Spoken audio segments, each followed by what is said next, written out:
Sakto. Morning, mga kasakto. So mga kasakto, update tayo sa ating first batch na talong. So ano-ano ba yung mga still paulit-ulit nating tinuturo at sa basic na ginagawa ng ating talong. Bakit ganito kahitik yung bunga? Again, nahitik yan because yung tamang pagkain is binibigay natin sa kanya. Ang second is yung pagpapatubig. Kahit maliliit na dito sa baba, humahabol din sa dito sa taas. Again, yung mga lesson to learn natin sa talong is yung insecticide number 1. Dapat wag pahuli at kailangan sa tamang timing. Yung weekly na twice a week, kung still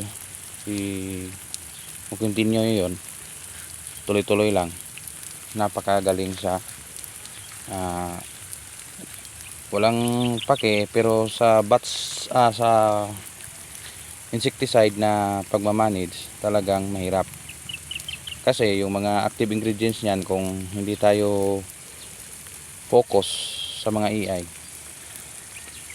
may mga lapses din. Kahit anong spray pa natin, kung same lang yung ginagamit na active ingredients, wala pa rin yan. So ito yung haba ng talong yan. So kulang-kulang isang paa nga, 1 feet yung haba niya ang bunga, tapos malalaki pa kasi yung pagkain niya is maganda. Yung may mga video din tayo niyan. At yung mga beneficial insects katulad yang lumilipad yan, yung bubuyog na yan, yung focus natin na yan siya. So masarapan siya sa pag yan, tuloy siyang lumilipad yan. Kahit 5-3 lang yan, napakalaking tulong sa ating talungan. Ito yung first batch natin. Yung sa next na yon is yung gang, ampalaya at siling panigang. Yun.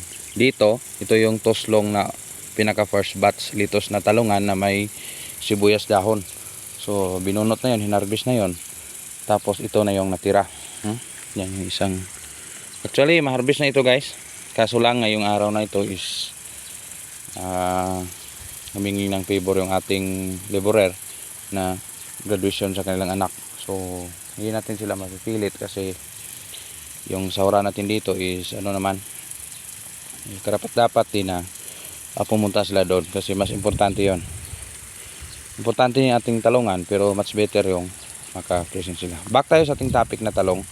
Bakit ganito kausbong yung bulaklak at bunga? Siyempre yung pagkain at saka tuloy-tuloy na pag-maintain ng tubig.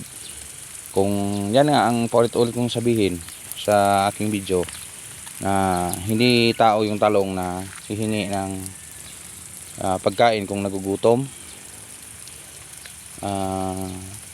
kung nauhaw, hindi yan magsasabi. Everyday kung pwede monitoring anong kulang niya. Actually ngayong araw na to pwede to ma-harvest, late siyang araw, so may side effect na to bukas, may mga over na dito. So sige lang, at least yung dito fix naman yung buyer, kahit same yung quality, inuubos niya lahat ito pag nalaman niya na dito galing sa atin yung talong. Kasi hindi naman tayo kaya ng iba. Para mo, siyempre natural yan. Sabi ng buyer, stricto daw sa quality. Dapat daw yung hiningi ni buyer napaka kinis daw. So depende naman, kasi yung buyer ko dito sanay na kami, hindi na siya tumitingin sa akin. Pag nalaman niya na sa akin yung talong, kahit kunti kukunin yan sa malaman niya yung segregation o classification ng ating talong. Hindi naman lahat ng tinitira natin dito is pure on synthetic, may organic naman. So yung kumakain nito is maganda din sa kanyang kalusugan. So ito yung first batch. Yung second batch natin kahapon natin in-upload doon sa taas nito. So yung second batch is marami-rami yon. Ito yung first batch, pang expenses talaga to. Kasi ano lang to 800 plus na puno. So meron pang mga na EYMB o yung Nilo mosaic virus, binunot talaga natin. So kung may napansin kayo na ganyan, dapat bunutin nyo. Ayun, may pakalat-kalat na borer. Kita nyo ng mga lanta na ganyan, borer yan. So pagkatapos nito, sundan agad ng pataba na granulars. Kung tira, kung basa pa yung lupa, ito nakatira na ko kanina umaga. Ano, pansin nyo yan, triple 14, more on potassium talaga pag ganitong edad. At siyempre pambulaklak, kung mahina na yung dahon, bigay agad ang urea, kunti-kunti lang every week o kada harvest pwede din. Pero sa akin masila na kasi marami tayong pinupukusan na iba.